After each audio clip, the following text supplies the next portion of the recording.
Hello viewers, আসসালামু আলাইকুম। এই মুহূর্তে আছি আমাদের গ্রামের একেবারে ক্ষেতের মাঝখানে। তো একটা বিষয় আপনাদের সাথে শেয়ার করি। দেখেন, যেখানে আগে 2000 সালে এই যে বাড়িগুলো দেখতে পাচ্ছেন, এই বাড়িগুলো কিন্তু ছিল না। এখন কিন্তু 2025-এ কিন্তু এই বাড়িগুলো হচ্ছে। এবং দেখেন একেবারে ক্ষেতের মাঝখানে এই যে এখানে একটা বাড়ি আছে। তো আসলে প্রশ্ন হচ্ছে যে আসলে এই যে ক্ষেতগুলো আছে, এই জমিগুলো যে আছে, একটা সময়ে আমার মনে হচ্ছে যে 20 বছর বা 30 বছর পরে এই জমিগুলোতে কিন্তু বাড়ি হয়ে যাবে।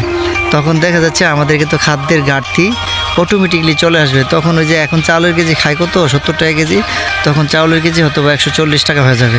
কারণ এই সবগুলো জমি কিন্তু একটা সময় দেখবেন যে তাদের যে প্রজন্ম থেকে প্রজন্ম সবাই কিন্তু একটা সময় এখানে বাড়ি করে ফেলবে। তো অলরেডি কিন্তু এমন কিন্তু হচ্ছে, প্রত্যেকটা গ্রামের মধ্যেই এমনভাবে হচ্ছে। তো জানি না ইন ফিউচারে আমাদের জন্য কি লেখা আছে ইন ফিউচারে, কারণ যে অবস্থা দেখতে পাচ্ছি বাংলাদেশের, প্রজন্ম বাড়ছে আর যত জমি আছে সব জমিগুলোকে আমরা বাড়িতে পরিণত করছি, ফিশারিতে পরিণত করছি।